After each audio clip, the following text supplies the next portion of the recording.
Patterson. The jury have found you guilty of murder in the first degree. Have you anything to say before the court imposes sentence? Yeah, I got something to say. I just want to tell my friend Mr. Stoll that he's got something coming to him, and he's gonna get it. The court will remind the prisoner the district attorney has but fulfilled the obligations of his office. It is therefore the sentence of this court that the defendant shall be put to death during the week beginning June 2nd, 1938, in the manner and place prescribed by law. You are remanded to the custody of the sheriff. Edward Hennessy, Associated Press. This letter will admit you to the execution as required by law of Joseph Patterson, the state's prison the night of June 4th. Check? Okay. Okay, Hennessy, move on in.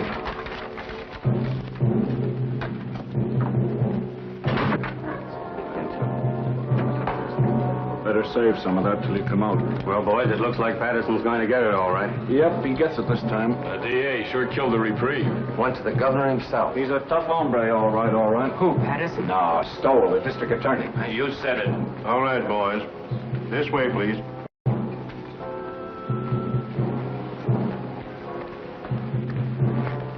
Is it true that they smoke when Don't they think about it, Sonny.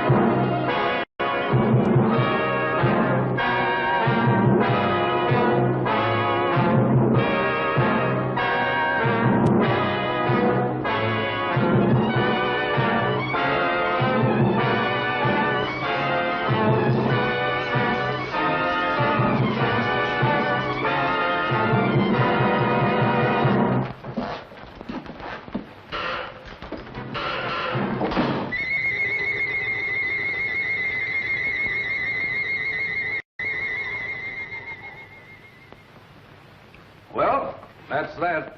He thought of you right to the end, Mr. Stowell. Wilshire, Sharpie, Wilshires, they're all Wilshires. You'd think life owed them something. This Patterson bumped off 4 himself, and how many others he's had knocked off I couldn't even guess. But when it comes time for him to pay off, look at the squawk he makes. Well, we can check off another on the old adding machine. 11 in 18 months. We're making progress, Sharpie, making progress. We'll have this town lily white the first thing you know. I wish you'd get rid of that hideous contraption. It gives me the willies. If I'm not being too impertinent. Just an old Chinese custom, Sharpie. Chinese? You sound more like an Indian, if you ask me. An Indian counting scalps. It's my job to count scalps. It's still a life for a life, so far as I'm concerned, and will be till they rewrite those law books over there. For you, Miss Sharp. Oh, thank you, Sonny. You're welcome, Sharpie. The governor returned the record of the Patterson confession. I'd like to have seen his face when he listened to it. Patterson didn't have a chance. Through with it? I'll take it home and put it with the collection. I should think you'd have enough of them now. Don't be unkind to me this lovely morning, Sharpie. What about the mail? Oh, nothing much. Another clipping from the Tattlers column. Another one? Not a boost this time. Or maybe it is. I never can tell about those things. Read it to me. Not at all, you gossips. Not at all. The wife's boyfriend has the DA's okay. Are you suspicious, Sharpie? No. Oh, Phil's a nice youngster. And you wouldn't have me keep a lady chained up in a vault at home?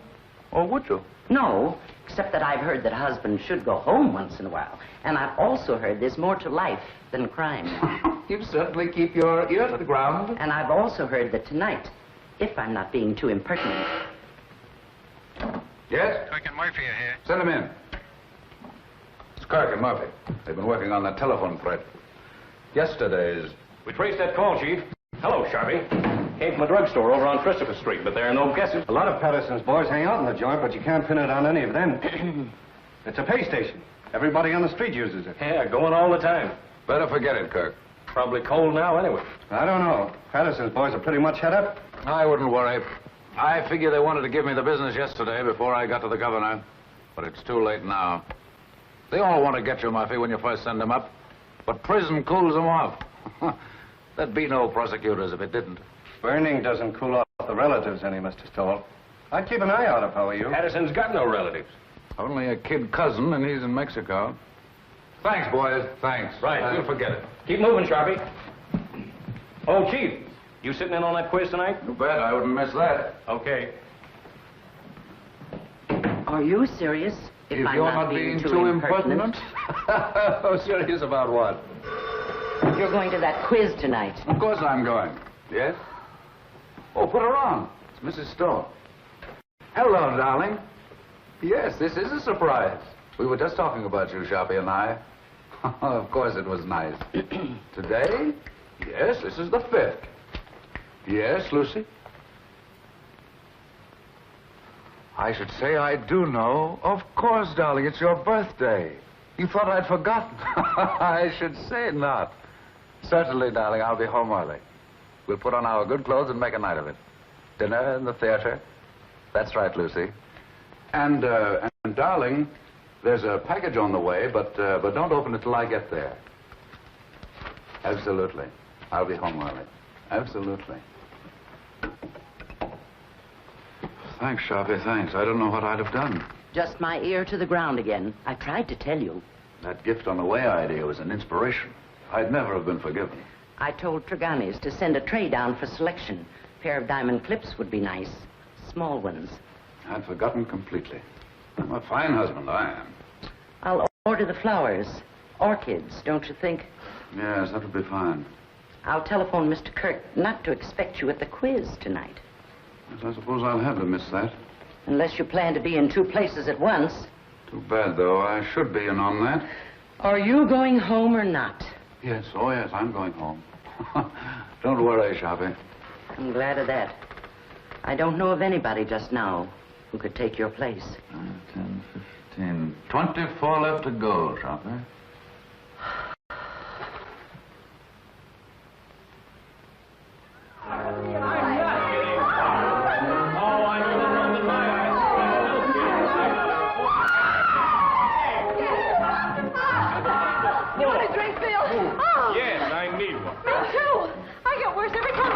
You couldn't. Don't let him kid you, Liz.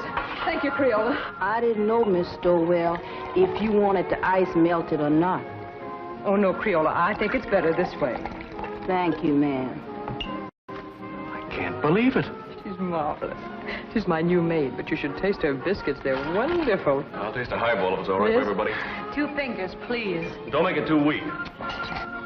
Hello, Mr. Stowell. Hello. Why, hello, Jim. Hello. Jim, you're early. Hello, Jim. How are you? Just in time for a drink.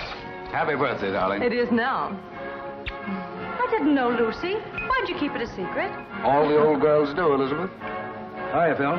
Fine, Jim, fine. Would you like a drink, darling? I'm ashamed of myself for forgetting. Me, a cousin, too. Thanks, darling. I'll fix my own. I almost forgot myself. And I'm a husband. Hello. New glasses? Well, the set's from Phil. Isn't it lovely? Birthday present? Oh, they're just replacements for the ones I break. So you remembered. Well, that was nice of you, Phil. Seems I saw something in the papers recently about Lucy and Phil, didn't I? Just a bit of scandal. I can't get away with a thing. I saw that. I wish it hadn't gotten the newspapers, though. Not that I care particularly, but you know, a man in my position. You're joking, aren't you? It was a triple date, Jim, and I didn't show up. The young things took pity on me. You don't think I'm serious? You don't think I suspect Lucy, do you? I didn't know what to think. You know, when you're talking to a district attorney. Well, I hope I'm not bringing my job home with me, Elizabeth. Monster though I'm supposed to be. Caesar's wife must be above suspicion. To Caesar's wife. Wait a minute, John. Do you know what happened to Caesar's wife? Something dreadful. He killed her. Deader than a doornail. Oh. Well, let's just drink to Lucy. To Lucy. Thank you, darling. Hey, Mr. Stowell. Yes, Creola. Telephone. Who is it, Creola? Who is it? It's the gentleman who works in your office, Mr. Stowell. It's Mr. Cuddy. Oh. Oh, please, Jim. Oh, of course, darling, of course. What's the matter with me? Tell Mr. Kirk I'm not in. And Creola, I'm into nobody from now on. Understand? Nobody. Yes, sir. I understand. You just ain't in. I still don't believe it. Sometimes I wonder if Jim is my husband or just district attorney. How goes it at the university, Phil? I'm on my last postgraduate course right now. Political science. Do you know, after this, I'm afraid I'm going to have to go out and go to work? He hates to give up watching football practice. Come on, Einstein. We've got to go. I'm going to make him study tonight or bust. Let's bust. A great, big, beautiful bust all over town. What do you say? Oh, you ninny, come on. Thanks, Lucy, for the game and the drink. See you soon. Bye-bye. Happy Goodbye, birthday. kid. Thank you. Good-looking pair of kids. Nice, too. I wonder if they'll ever get married. Mr. Stowell, I told the gentleman you said you wasn't in, but he didn't believe me, Mr. Stowell. He says to tell you it was important, and to tell you that the cousin from Mexico was in town. But he didn't say what cousin, Mr. Stowell. That's all right, Crayola. Thank you. You welcome. What does that mean, Jim? The cousin from Mexico? Nothing at all. Kirk shouldn't bother me here with details. Well, we'd better go along then. We'll have to hurry if we're going to dress. There's no place to hurry to when I'm with you. Darling.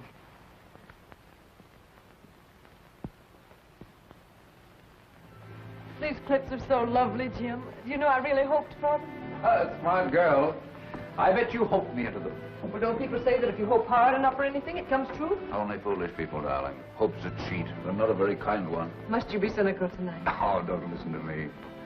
Hope is fine, darling. But having is so much better. Nice husband. Oh, now you make me feel uncomfortable. I've got a confession to make. The clips weren't really my idea. They weren't? No. Sharpie thought of them. In fact, Sharpie thought of your birthday. Oh, Jim. Oh, it's the awful truth. I forgot. Well, I wouldn't let it bother me. Sometimes I wonder how you manage to remember as many things as you do. And you're the only thing in the world really worth remembering. That's nicer than any present, Jim. Except I didn't remember. But someday I will. Someday I'll stack up all the things I've forgotten in one huge celebration for you. And will that be a day? This day, this nice small day is all right. Just having you home again like this is enough. I haven't been anywhere. I know, but it seems you're never home anymore. Never? Well, almost never. At first, I used to be able to console myself by saying, your husband's a great soldier. He must be off to his wars. But lately, it's been harder and harder making it work. I don't seem to be able to console myself that way anymore. I just want you with me, especially when it's getting dark. I suppose I'm just lonesome. Or maybe I'm afraid of ghosts. Just a minute, Lucy.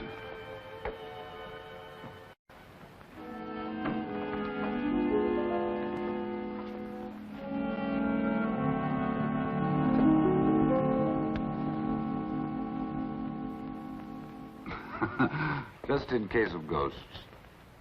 Jim, must you carry a gun even on our night out? It's nothing, darling. What the well-dressed man must wear. That doesn't sound like you, Jim.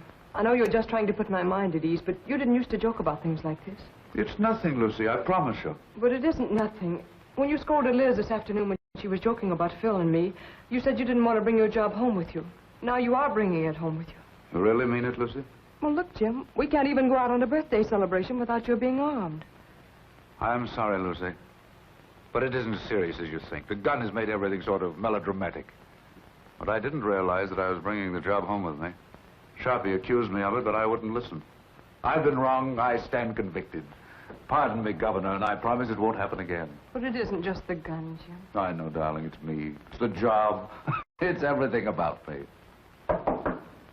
Yes, Crayola? These just come. Orchid. Oh, this is my birthday. Jim, you're a darling. You're a considerate, impeccable husband. And I'm ashamed of myself for saying the things I did a few minutes ago. Now I'm caught again. Caught? Sharpie thought of the flowers, too. Oh, dear. Well, anyway, this is my birthday. I'll try to think of something original before the evening's over now.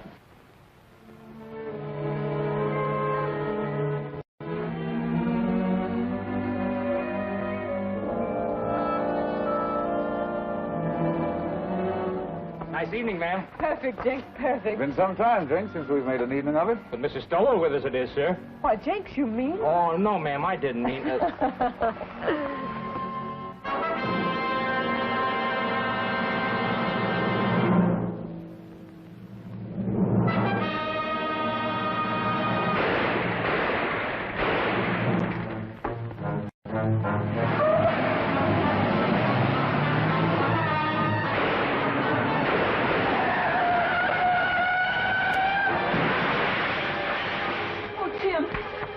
Jenks, call an ambulance.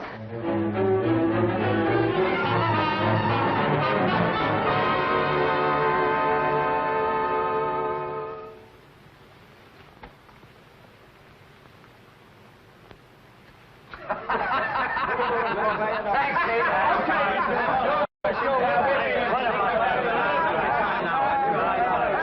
What do you say, gentlemen? What about giving a dead man a break? And let it show on the front pages. You're marvelous, Jim. You couldn't have done it better if you'd planned it. It's a great break. And all for a nick in the elbow. That's luck, man, and you deserve it. I'd like to have quizzed that kid before he died. Cigarette? I never use them. No, Jim, it's better the way it happened. It's a closed book. We've had enough Patterson. I'd like to have had those newspaper boys in here last night when they were operating. You look good and sick. The doc wouldn't stand for it. We'd have had a great break in the morning papers. The afternoon papers are not to be sneezed at in this town. No, sir. If this were election year, we could snap you right into City Hall. Easy, just like that. Thanks, Dan. Thanks, nothing. I'm doing you no favors I'm not doing myself. Well, you got this town by the ear, sir, by its long, hairy ear. You're a hero, that's what you are. Well, goodbye, Jim. I'll be in later with the papers. Right. See you later.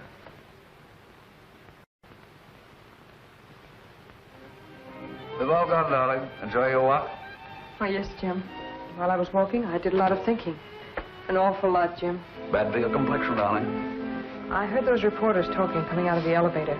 I couldn't believe they were talking about you. I overheard one of them say, the Inquisitor almost got it himself. Don't you think, Jim, that when things like this can happen, when people try to kill you in front of your own house, don't you think it's high time one of us started thinking? I've been thinking myself, Lucy. Quite a lot, too. But I mean about us, Jim. We've got to do something. Hardly ever seen you is bad enough, but when... I know. I've become a regular headhunter, as Sharpie says. Does Sharpie say that? All the time. Says I've become a maniac. Says everybody's a suspect with me. Everybody's a potential criminal. Says all I live for is convictions and executions. I never had the nerve to tell you. You didn't have to tell me. I knew it. Knew what you were thinking, too. Did you really? Really and truly. Yes? Who is it? Oh, it's Mr. Kirk. Do you want to talk? Yes, Auntie. Yes, Kirk? Fine, fine. No, I'll tell you what to do. You handle the office yourself. That's right. No, it isn't that. I'm fine. Perfect. No, Mrs. Stoll and I are going away on a trip. 3 or 4 weeks. We haven't worked it out yet. Maybe Canada, maybe California, maybe Europe. I've never had a vacation, and there's no telling where we'll end up. Thanks, Kirk. Thanks. Goodbye. Do you really mean? Absolutely. We both need a vacation, Lucy. We both need to renew our old acquaintanceship. Oh, Jim. Yeah? You know, that trip we've been saving up for our old age? Or the one we were going to take for a honeymoon and dinner? Or any of those trips we should have taken and never did. All right, darling? I can't believe it, Jim. I really can't. Will you start believing right now? Land of the midnight sun, Arabia, blue Mediterranean, in old Quebec, Australia, the Riviera. Where would you like to go, Liz? Cairo looks pretty good to me. Why not 2 weeks of salmon fishing in Alaska? I think I'd like to go to Switzerland. Very aloof, Switzerland. But it's so clean and quiet. Egypt's where I want to go. It's dark and mysterious. Oh, no. Egypt's got no sense of humor. I don't want anything dark. I want sunshine and snow and everything white and blue and glistening. Listen to me, will you? I'll be happy if we ever get anywhere. I still have to pinch myself to make sure I'm awake, and I'm very careful not to pinch too hard. I really can't believe it. I really can't believe it. A bracelet to match the lady's birthday clips. Your clips, Sharpie. How they've been gnawing at my conscience. I had to think of something myself, or I wouldn't have enjoyed a moment of the trip. So you're really going? I have to, Sharpie. I have to. I haven't been myself lately. I've been somebody else. You're not telling me anything. I've got so lately, I'm suspicious of everybody. Why, I'm suspicious of you, Sharpie. I'm even suspicious of myself. I third-degree myself. I put myself on the stand. I find myself turning around quickly to see if I'm the man I think I am. What would you say to that, Sharpie? I'd say you weren't going away a moment too soon. Right, Sharpie. You're always right. So I'm going. The moment I go out of this office, I'm gone, you understand? And you don't know where to find me. Yes, Mr. Kirk. No, Mr. Kirk, he's not in the office. I see. A murder. But I'm not... I imagine it must be sensational. Of course. I know. Yes, Mr. Kirk, if you should come in, I'll have him call you immediately. Goodbye. And don't call me Sharpie. The sins you have on your soul, Sharpie. I'd run if I were you. I'm running. Thanks, Sharpie. Goodbye. Thanks. I didn't think you had that much sense. If you're I'm not being too impertinent.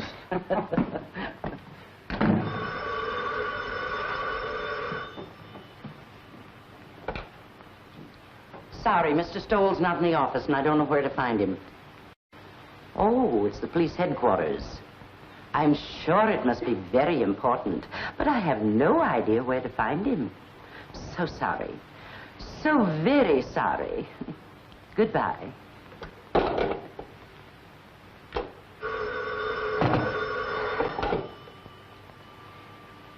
Sorry, he's not here, Captain. Oh, the McAllen murder. That is important. But I don't know where to reach him. You see, Mr. Stoll's gone away on a vacation. I'm so sorry. So very sorry. Goodbye.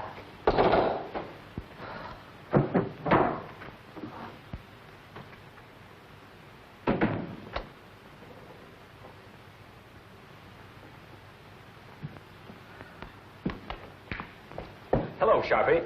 Where's the chief? I haven't the faintest idea. Well, I've got to get a hold of him. Dr. Shaw McAllen just shot his wife. Oh, indeed. Scoop Kirk. Well, it's the biggest thing that's broken around here in years. You know him, Sharpie, the Pittsburgh McAllens. Millionaires. He teaches up at the university. I'm sorry, Mr. Kirk, but Mr. Stowell is away on a vacation. Well, he can't have gone very far. He was here half hour ago. I know, but he was moving mighty fast. Yes, Lieutenant, what can I do for you? I wondered if you had located Mr. Stowell yet. He's gone. Sharpie says he's gone on a vacation. Oh, that's too bad. They're bringing McAllen over here. I figured Jim would want to question him. He won't open his mouth. Well, I'll question him. What did you pick up, Fred? Oh, the same old story. He was crazy about her and found her with another man. You know, I remember something about her. Didn't his family kick him out when he married her? Without a cent. Come on.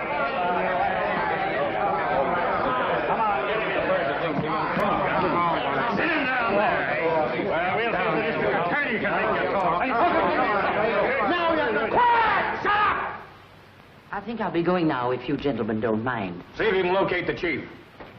Now, Mr. McAllen, spill it!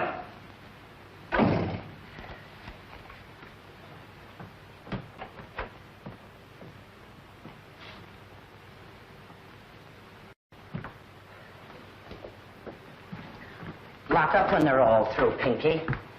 And put the cat out. Okay, Sharpie.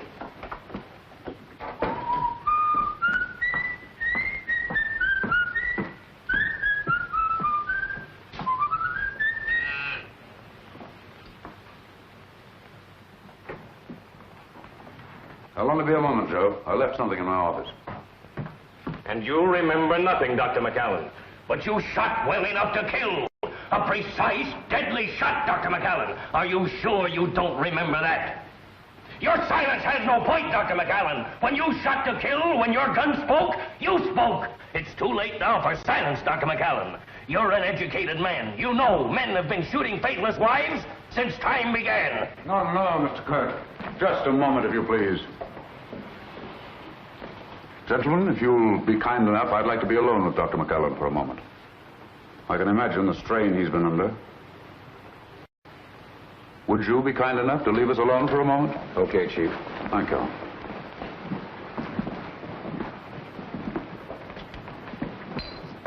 I'm sorry, Dr. McAllen. We've been so inconsiderate.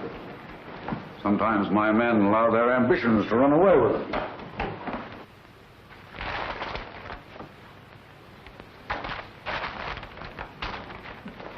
You better sit down, honey, and rest your feet. I caught myself doing that once unaware, and I was worn out for a whole week. Now, that's bad. You may not never get over it. It'll do you good to get the whole thing off your chest. There's no use of talking, Mr. Stoll. There's no use of anything now. Would you like a cigarette?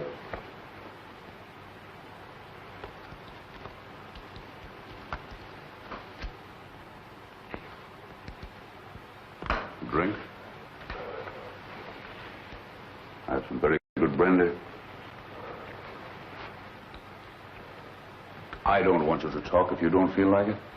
I just want you to know we're not monsters here. We're just human beings like yourself. They can do what they want with me. It doesn't matter anymore. Nobody's going to do anything to you, Dr. McAllen. I'm not trying to hide anything. I shot my wife. I killed her. Are you sure you wouldn't like a drink? I suppose it all happened suddenly. Only this afternoon. Only a few hours ago. I was leaving home for class. When I realized it was raining, I went back for my raincoat. It was then I saw her sitting in her room before the mirror. Never had she seemed so beautiful. Sitting there in the dark, with only the 2 small lights on her dressing table burning, powdering her neck and shoulders, smiling and humming, happy with herself.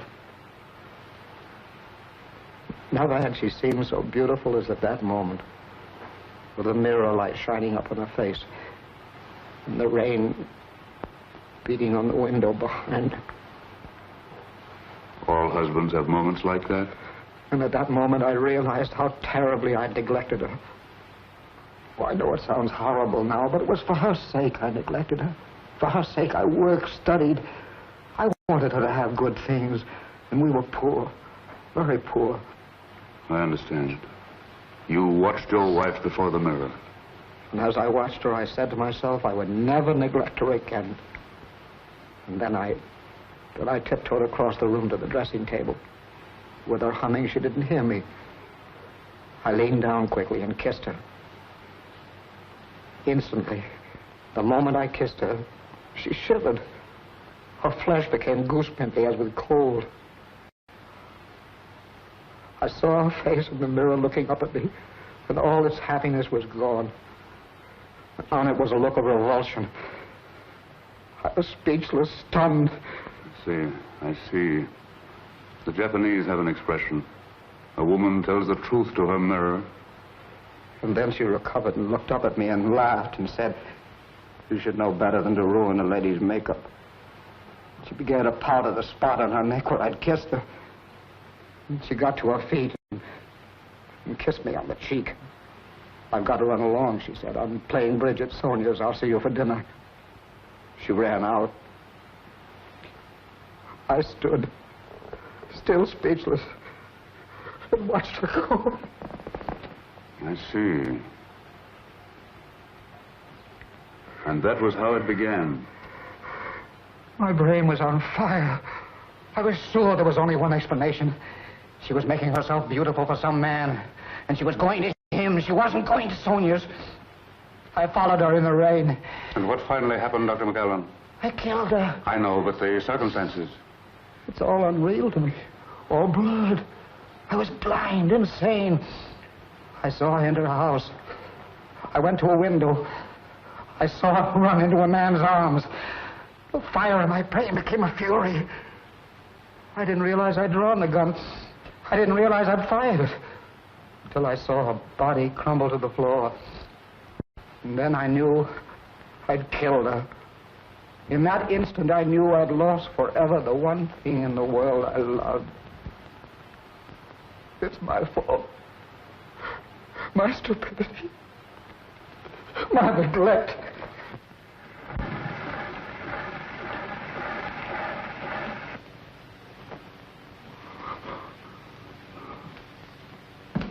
Kirk, better get him out of here. Looks as if you'll have to give him a lift. Come on, let's get going. Better have the doctor give him a shot or something. A sleep will do him good. Did you get it recorded? Yes, sir. Every word of it. It's right there. We've got a written transcription, too. They'll send him to the chair. Did you ever hear such a fairy tale in your life? The kiss before the mirror. I don't know, Chief. You know, that's the way things like that sometimes start. Oh, you should be smarter, Kirk. His emotional upset fooled you. Well, that was genuine enough. But the kiss before the mirror story, that's something else again. Wait till a jury hears it, with the proper commentary by the prosecution, I mean. You want to transfer the cylinder? No. I like it flat. I can play the whole thing through then. I think I'll take it home and lock it up. Keep this quiet. The McAllen family will probably leap to the rescue with their millions now the wife is out of the way. And by tomorrow, they'll have all the legal brains in the country lined up against us. They'll repudiate the confession. They'll repudiate it, all right. But if we don't mention it, they won't worry about it. That is, until we spring it. And I have an idea something can be made of it at the right time. It's going to be a battle. I won't say a word. Oh, you wanted this? Oh, and something else. I forgot this earlier.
Did you get my message, darling? Yes, I got it, Jim. I'm sorry, terribly sorry, but I couldn't pass it up, Lucy. Yes, I imagine it'll be a sensational case. Another conviction. Oh, it isn't that. I'd be shirking my job if I went away now, believe me. That's funny. It's a kiss before the mirror. What's funny? Nothing. Nothing for your pretty ears. I was just reminded of a little story I heard today.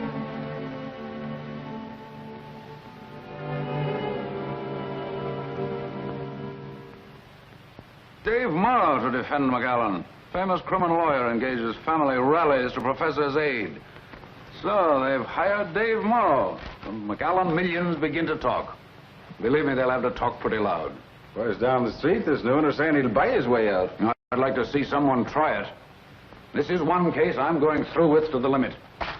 I can understand some bohunk full of booze on a Saturday night cracking another mug's skull over a crap game. But these polite, sensitive murderers, these sophisticates like McAllen deserve no quarter. And they'll get none from me. Imagine a responsible, intelligent, educated man killing another man. Oh, I've known a lot of men I'd like killed. Oh, I'm serious, Dan. You wouldn't do it. I wouldn't do it. And the last thing either of us would ever think of doing is killing a woman. Crimes of passion, psychologists call them. Crimes of decadence, I call them. Luxuries, indulgences. Yes? Kirk is here. Send him in. Well, Jim, I've got to run. One thing is certain anyhow. This time you've got the people back of you. Up to now, you've been picking on the rank and file, those mugs and bohunks you mentioned, the masses. Now, you've bagged a highbrow, a millionaire, and it'll do you a lot of good, Jim. An awful lot of good. Hello, Eddie. Well, how do you do, sir? Come on in, I'm on the way out. Goodbye, Jim, and good luck. See you later. Goodbye, sir. Well, he had a permit for the gun, all right. Seems he used to walk back and forth to his classes, and there've been a lot of holdups along through there after dark, and he got the gun for protection. But I don't know what a guy like that would do with a gun if someone held him up. He could use a gun, all right. That's the late Mrs. McAllen.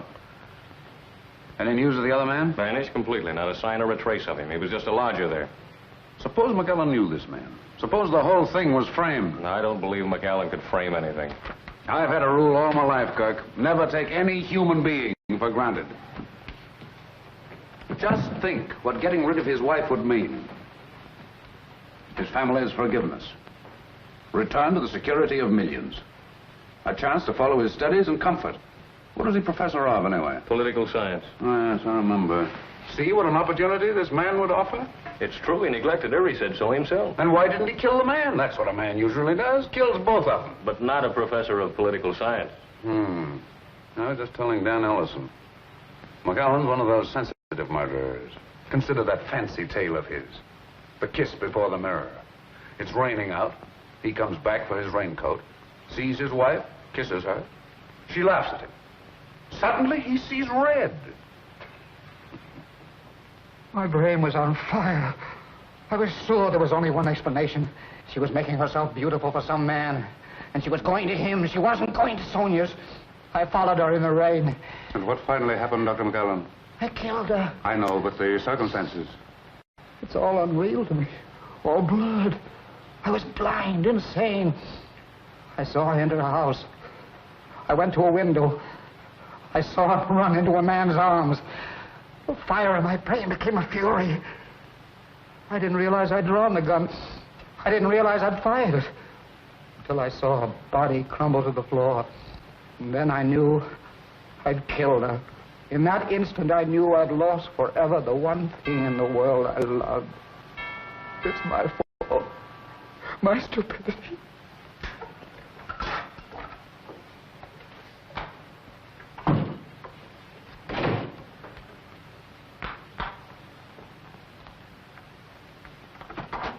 Oh, hello, Phil. Hello, Lucy. Say, what's the matter with you? You look as if you'd seen a ghost. A ghost? Well, maybe not a ghost, but a boogeyman anyway. Oh, no, I've just been sort of moping around. No fooling now. What's the matter? Nothing. Nothing, just these early summer evenings, I suppose. I'm afraid I'm a little weepy every now and then, Phil. I'm also afraid I enjoy it. In the first place, you shouldn't sit in the dark. And don't give me that sad business about these early summer evenings. Your trip's been called off. That's it, isn't it? That's it. Sit down, Phil. I know. It's a tough break all the way around. You know, Lucy, Dr. McAllen was my prof in political science at the university. He was a great little man. I imagine he was. He was like a child, so lovable and simple. Everybody at the university knew about his wife except him. I wonder how he came to find it out. Let's go out on the terrace. It's so close in here.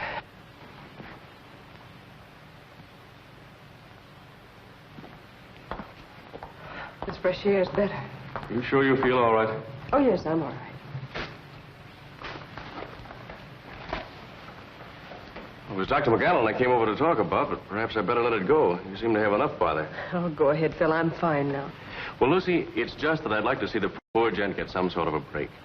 I guess there's no doubt he shot her, but, well, I thought if Jim knew what a terrible woman she was and what a sweet little man he is, it might help. He might be lenient anyway. And I thought if you could... If I could speak to Jim? Yes, Lucy, if you could. Because I could never do it. It'd be a waste of time, Phil. Well, I thought, knowing Dr. McAllen... I know, but there's nothing you can do nor we can do. When Jim gets on a case like this, he's different. He's a stranger. His job becomes a mania with him. I don't know him. I don't understand him. I'm even afraid of him. I'm really sorry I mentioned this. Oh, I guess it isn't as bad as it sounds, Phil. Jim's always thoughtful and gracious with me. It's just that other side of it. I understand perfectly. That's a tough racket he's in. I'm sorry I bothered you. I wish I could be of help. Well, I wish I could be of some help to you, Lucy. And when Jim is off on one of those cases. You know, I mean, whenever you need some laughs, why, give me a ring, will you? Oh, thanks, Phil. If ever I feel like I need some laughs, I'll do that. How's Liz? Oh, fine, fine. But she's ambitious as the devil. She wants me to get a job right now. How disgusting. It's terrible. She wants me to give up my boyhood. Well, I've got to go. Good night, Phil. Good night, Lucy.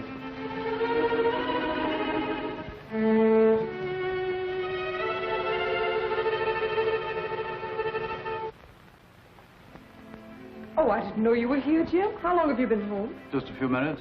Out for a walk? No, Phil dropped over. We've been out on the terrace talking. Phil likes the dark, too. Writing poetry, I suppose. Oh, no. Phil's one of our young realists. He lives a sort of poetry, though. Limericks, I imagine. No, popular songs. Gay ones, bright ones. How's Elizabeth? Oh, she's fine. Phil says she's ambitious as the devil. She wants him to give up his boyhood. He couldn't mean his childhood, could he?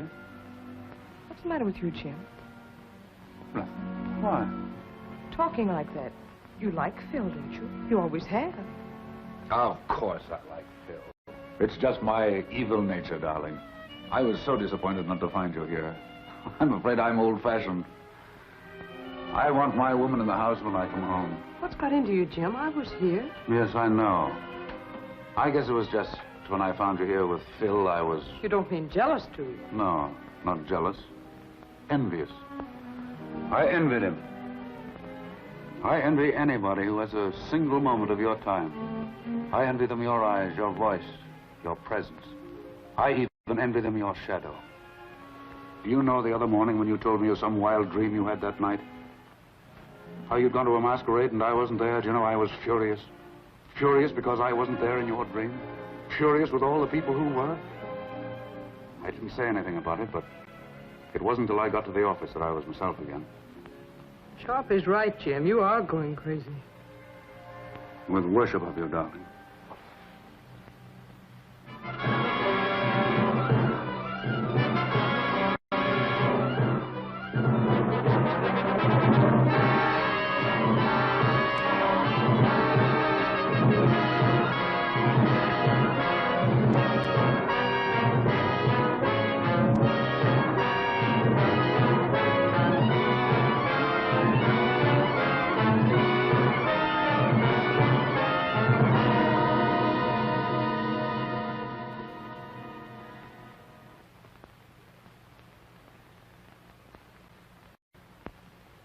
I'll bet they had some idea like that. More coffee? Like what?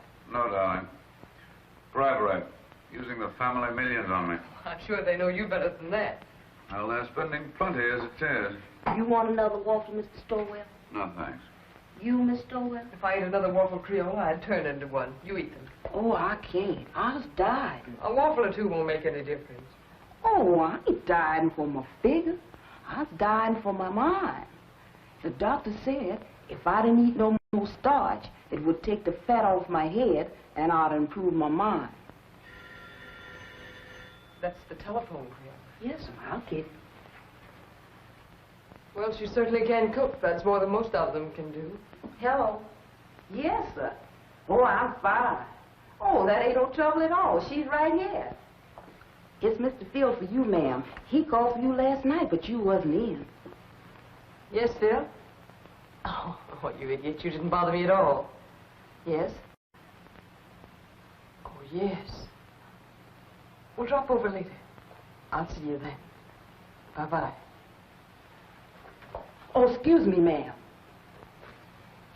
Liz and Phil had another quarrel. I've seen it coming for quite some time. Lucy, I wonder if you'd do something for me. Oh, it's nothing, but it might be exaggerated into something. Phil is chairman of the University Committee to help McAllen, isn't he? Yes, that's one of the things he and Liz quarreled about. She said it took up too much of his time.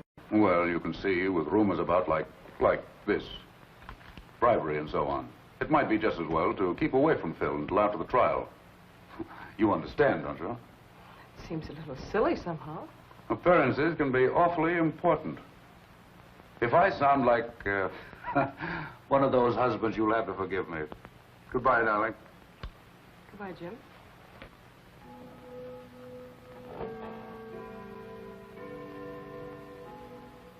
No, Dave, the job was premeditated, and I'm pretty sure I can prove it in court. Aren't you going just a little bit out of your way, Jim? I'm not just talking as his attorney when I say that he was not in his right mind. I know, you're just talking as an old friend. Now, I've defended many a criminal, and if McAllen's one, I'm giving up the profession. Believe me, if ever a man was insane, he was. So, it's insanity again, Dave. I suppose you've got your battery of psychologists and experts all lined up. And when they get through, you have McAllen fixed up so mad, you'll be asking us to believe that it was his wife who shot him. Cigarette? No. But I tell you, the man was really crazy. It's the only possible explanation. If you keep on, none of us will be responsible for anything. We'll do what we like. We'll steal, kill, anything. And if the police catch up with us, we'll just go out and hire someone as smart as you to prove us crazy. That is, if we have the money. Now, look here, Jim. I'll give up my fee in this case if you'll play ball. Change the indictment to manslaughter with a recommendation for clemency, and we'll close the case. No, Dave, can't do it. Not and run this job as I see it. A man who murders, regardless of the circumstances, is already a criminal at heart. Oh, forget the job this time.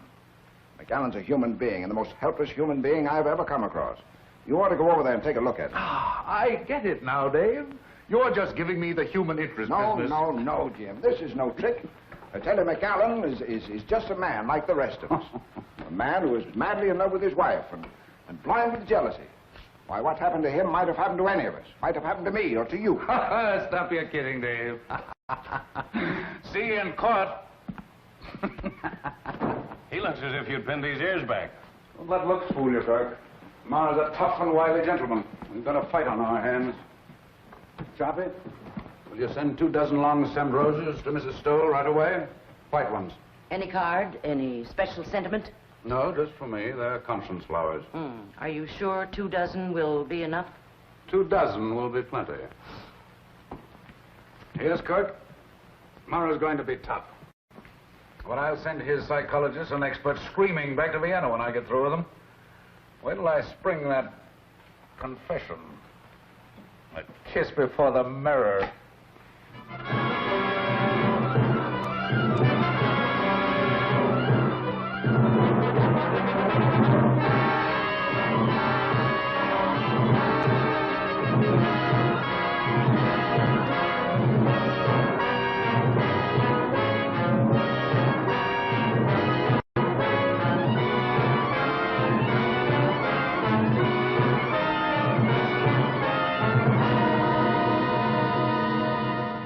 You admit, then, that you neglected your wife?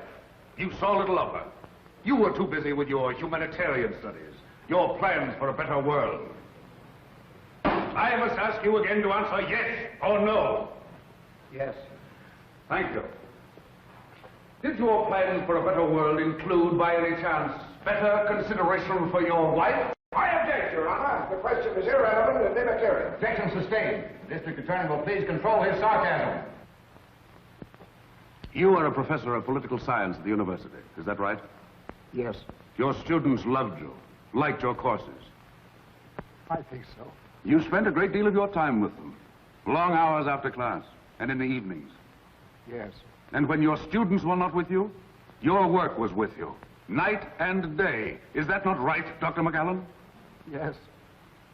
How long would you say, Dr. McAllen, how long was it before your wife's death that you took her out, say, to dinner, to a party, to the theater? I object, Your Honor. The question is irrelevant. Objection overruled. The district attorney may continue. How long, Doctor? A month? 2 months? 3 months?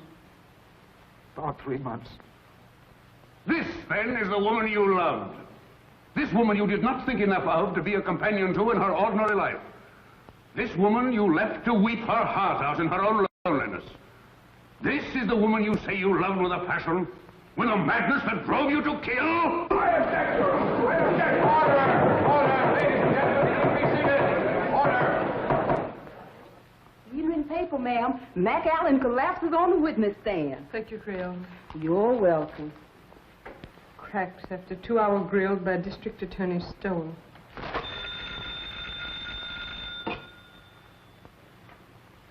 Hello. It's the telephone, ma'am. Who is it, Creole? It's for you, ma'am.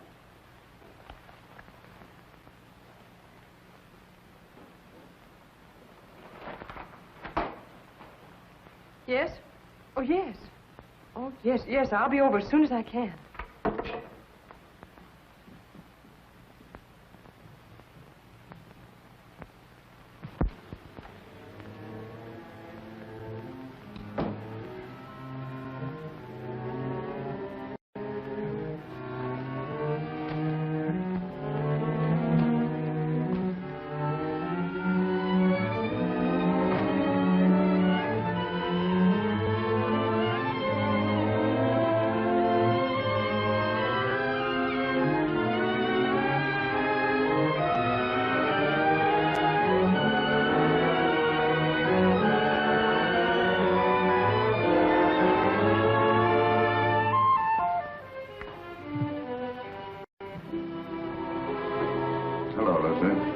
I didn't expect you home so early. I've had one of those days. Yes, I know. I read it in the paper.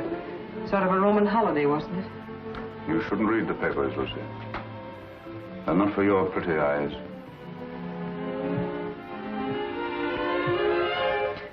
Jim. What's the matter, Lucy? Nothing, Jim. I have to go to Elizabeth's for a few minutes. I wish you didn't have to go out tonight, Lucy. I'm sorry, Jim, but I have to. I'll be back before dinner.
with the mirror light shining up on her face.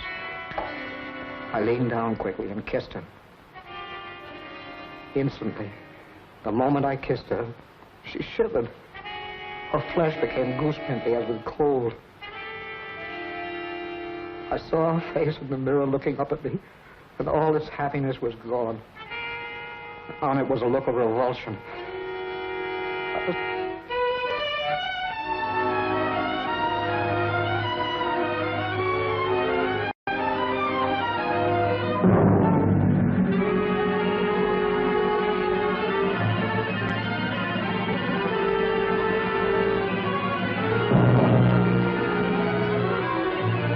Better wait.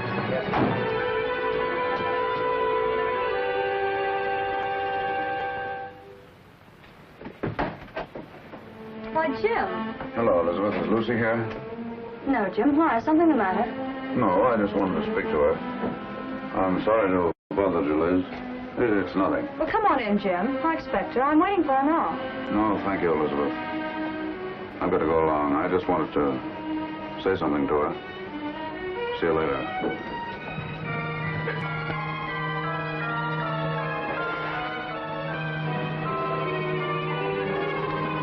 Or 6 Maple Drive.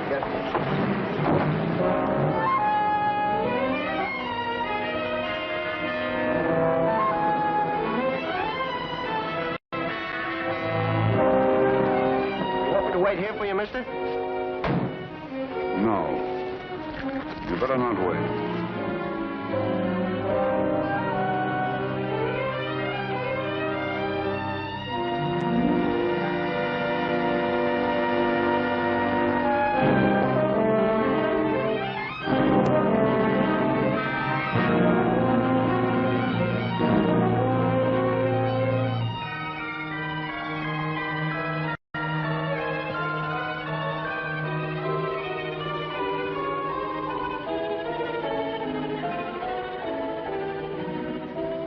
Herself beautiful for some man. And she was going to him. She wasn't going to Sonia's. I followed her in the rain. It's all unreal to me. All blood. I was blind, insane. I saw her enter the house. I went to a window. I saw her run into a man's arms. The fire in my brain became a fury. I didn't realize I'd drawn the gun. I didn't realize I'd fired it. Till I saw her body crumble to the floor. And then I knew I'd killed her. In that instant, I knew I'd lost forever the one thing in the world I loved.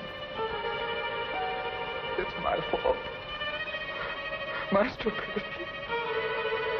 My neglect.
Jim.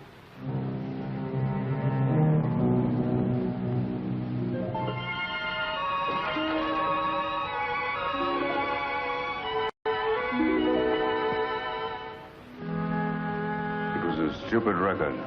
I should have bought some new ones. Liz said you were looking for me. What is it, Jim? Nothing. Nothing much. I guess the case is about getting on my nerves.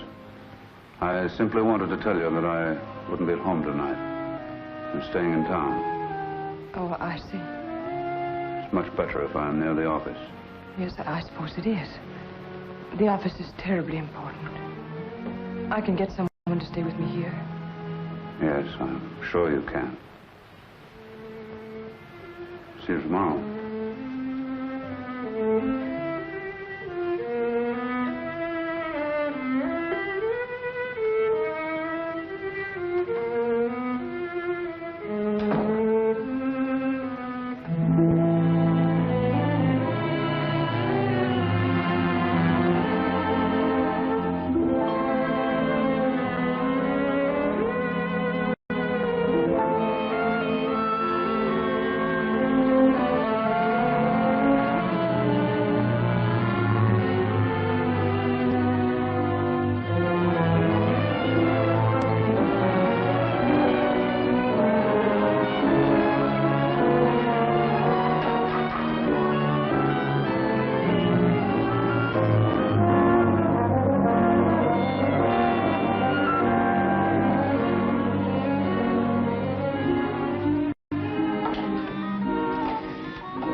Hello? Hello, is that you, Phil?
I would like the permission of the court to request a change of the present indictment. In the form in which it was returned? In its form and in its intention. This request is quite unusual. But I beg Your Honor to believe it has nonetheless been most carefully considered. The jury will please retire.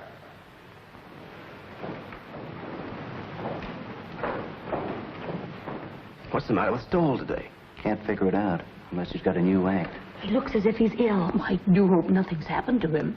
This is the only day I can come. Here's where he pulls something out of his sleeve. The state has come to the belief that the indictment of murder brought against the defendant in this case was not fairly and justly conceived. The attorney for the state has come to the belief that he acted without premeditation. If it please the court, the state recommends that this indictment of murder be amended to a charge of manslaughter.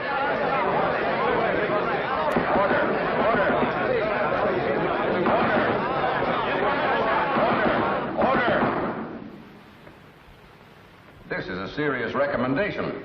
May the court ask what consideration led the attorney for the state so to change his conviction? An unusual consideration. Since the adjournment of court yesterday, he has had experience with a case that, to a great extent, parallels this. In fact, is extraordinarily similar to it. And his findings in that case have urged him to reconsider this. He realizes, especially in view of rumors that have been afoot, the grave charges he leaves himself open to in making this recommendation, but he implores the court to believe that there are unimaginable moments when a man, a poor, weak man, jealous, blind, frantic, may kill the one he loves more than anyone, more than anything on earth, may kill her by some strange, tragic perversity, and in killing her condemn himself to a life of sorrow and regret. And that, not death, is his punishment. And believe him, Your Honor, it can be a terrible one.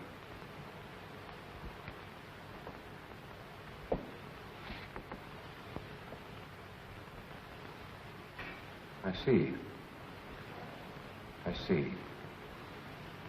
Please have the jury returned. The McAllen murder trial was startled into an uproar today by District Attorney Stoll. In a scene of unprecedented excitement, the McAllen trial came to an abrupt and dramatic close today. District Attorney Stoll asked the court that the first-degree murder charge be withdrawn. Well, it looks as if you're finally getting away on that trip, Mrs. Stoll. Something like that, Jenks.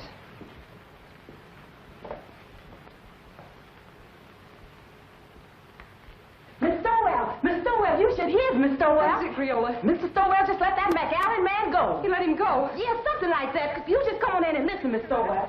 For the alleged wife slayer surprised the spectators and the court by asking that the first-degree murder charge be dismissed. The jury, following Judge Forbes' instructions, immediately returned a verdict of manslaughter with a recommendation for clemency. The penalty calls for from 10 to 20 years. District Attorney Stoll has blankly refused all further discussion of the case. We will now continue with our regular program. I thought sure they was going to electrify him. Thank you, Creola. I learned a lot just sitting here on my day off, improving my mind.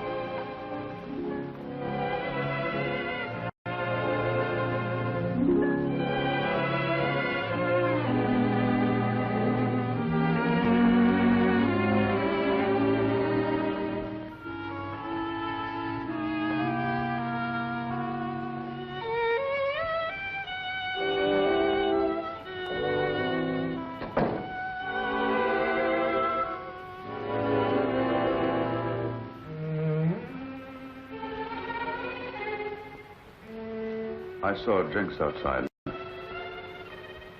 I know it's too late for regrets, Lucy. I've been mad. Mad.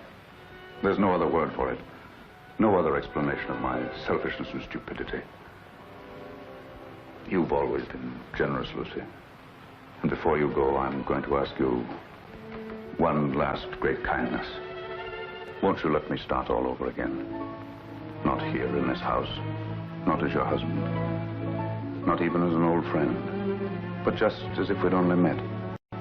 Strangers, meeting for the first time.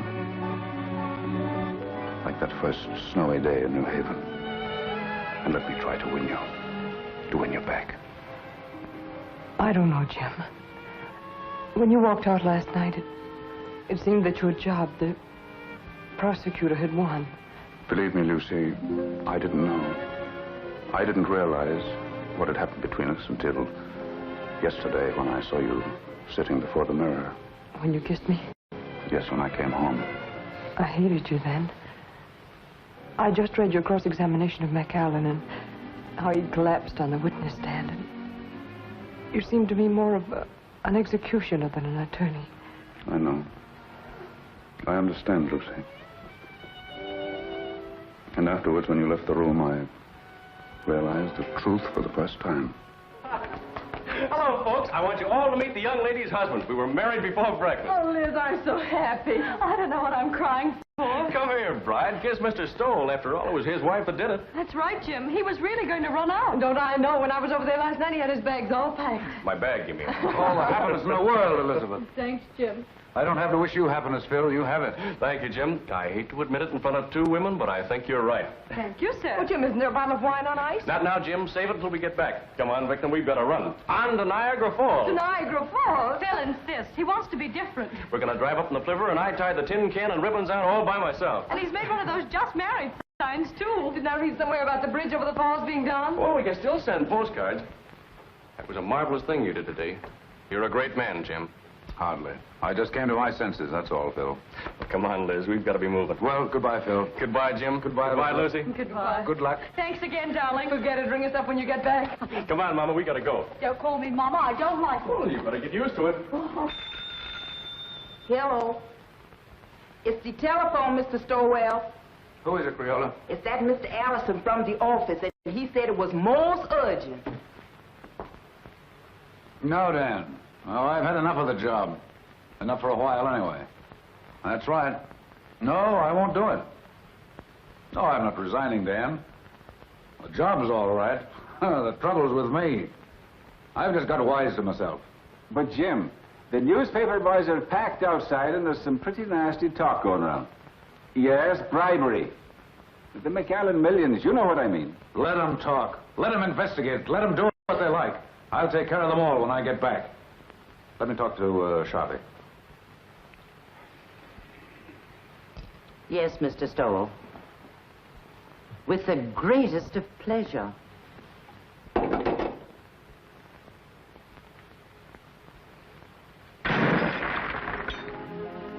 That's my little good deed for the day. Never mind that, Jenks. And please bring the other bags back. I won't be going for a few days. Yes, ma'am.